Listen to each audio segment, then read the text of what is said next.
Hello mga loves! Good morning sa inyo lahat. Welcome to my YouTube channel. This is Tiffany Red, Kaloves 327 Vlog. Yan, happy Tuesday sa lahat. Kumusta kayo? Diba? We're expecting a bagyo.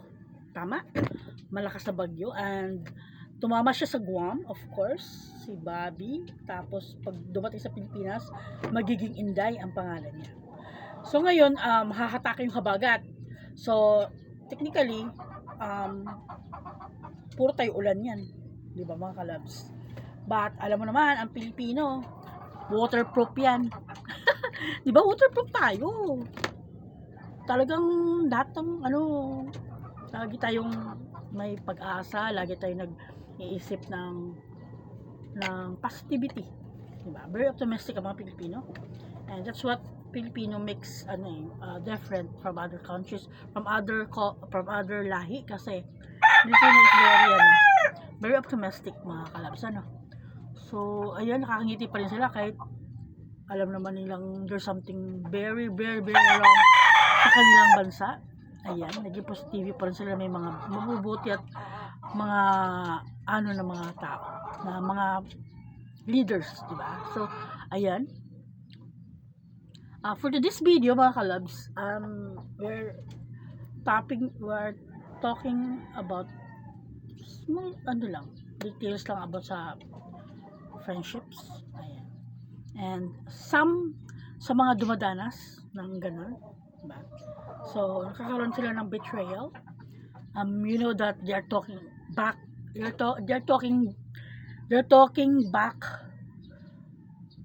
talking bad behind your back. Parang ganun. So, ayun. Pero, but still, ang pinaka-reply mo dun is yung, yung smile. Kasi, unang-una, and di mo need ang validation from them. Diba? Kahit mga close friends mo sila, kahit mga mo sila, besties mo sila, hindi mo kailangan ng ng validation from them. Diba? Kasi, importante yung secured ka sa sarili mo, di ba? Same anong form of relationship, di ba? Asawa ka man, may jowa ka man, di ba? Meron kang di ka mo need ng validation from others kasi secured ka sa sarili mo, di ba? Within yourself. So, you can stand alone, you can stand still, you can do things na kahit ikaw lang, ayan, di ba? Magsusurvive ka, basta importante lang yung relationship mo kay God. Yung pinaka-the best na relationship mga kalabs, yung relationship mo kay God.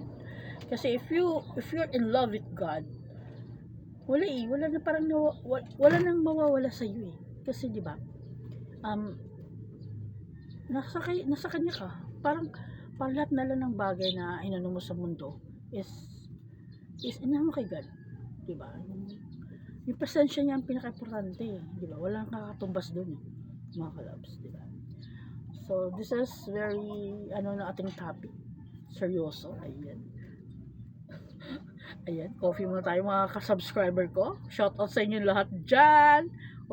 Thumbs up naman dyan, like naman. Tapos, comment naman, Tsaka, pag yung mga comment nyo naman na nakakaganda sa ating video, i-express nyo siya, diba?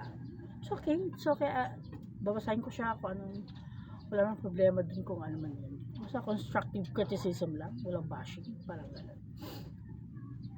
So, ayun mga kalabs, kung sino man pinagdadaanan niyan sa ganyan.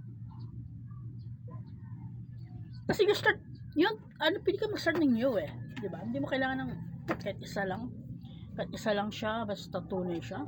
Hindi ka binabackfire sa likod, pinagtatanggol ka na kahit hindi mo alam mo ba yun? So ayun, sa very rare na makakuha ka ng ganon. Pero yun nga, pinaka the best is secured ka sa sarili mo, kailangan secured ka sa sarili mo, hindi mo kailangan ng validation from others, diba? Kasi ayun nga, kasi pag naghahanap ka kasi ng validation from others, parang insecure ka, parang magkakaroon ka ng depression, anxiety, so magko-question ka, ba't ka na ginaganyan? Magko-question ka na, masama ka ba? Question mo na, ano, diba? So, ayun. Meron kasi natin controllable eh. Hindi siya hindi mo control yung situation na pwedeng isipin sa'yo, maramdaman para sa'yo. So, ayun, hindi mo hawak yung ganun. Diba, mga kalabs? So, ayun. Kaya, ayun, importante yung secure ka sa sarili mo. Diba? And, also, pwede ka naman pwede ka magbago ng environment. Alam mo ba yun? Aside from yourself, pwede ka magbago ng environment. Kaya, pwede mo lawakan yung network mo, pwede mo lawakan yung, hindi ka lang nag-stick dun sa kanila. Hindi ka nag-stick sa kanila. Kasi minsan, pag may mga taong nainggit, mayroon silang nakikita sa'yo na nag-ano ka, so, magkakaroon sila ng parang attack sa'yo. So, ayun. So, be ready for that, mga kalabs. Tsaka, yun. Yun lang naman, mga kalabs. Coffee tayo, coffee. Ayan, diba? So, kahit any form of relationship, I'm talking about kahit anong pangklaseng relationship niya, importante yung security mo sa sarili mo. Secured ka. Ang pinaka-best na relationship that you have is with God. Kasi si God, yun ang magbibigay sa inyo security. Pag yung love ni God na nasa puso mo talaga, sa buong pagkatao mo, secured ka within yourself eh.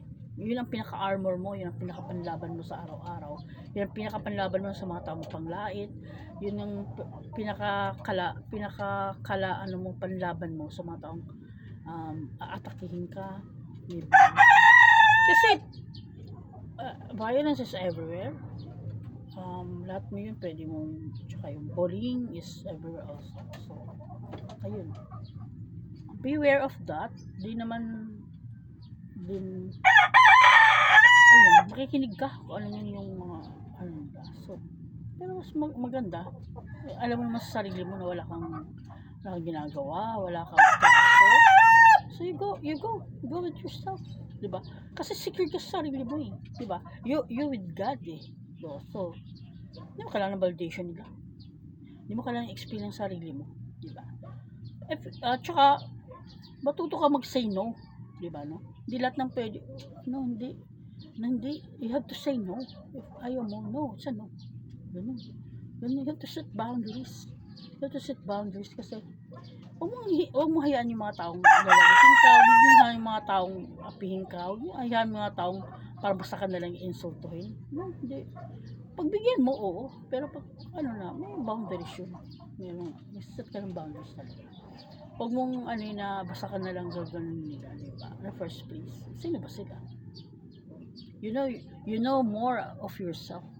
Lagi mong tatandaan, alam mo kung anong sino ka. Alam mo kung ano ang sarili mo. Diba? Ganun lang.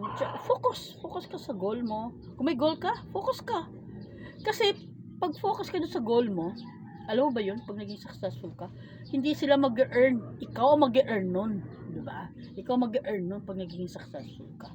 Diba? Tapos, syempre, mahalin mo yung family mo, number one. Kasi, kahit anong mangyari, uuwi ka sa family mo. Diba? Andun yung family mo, yung pinaka number one supporter mo. Diba? Hindi man yan sila sa salita, number one supporter mo yan. Diba? So, ayun. Yun naman mga ka-loves, diba? More of videos like this. If gusto nyo, like nyo lang, and comment. And yun lang naman.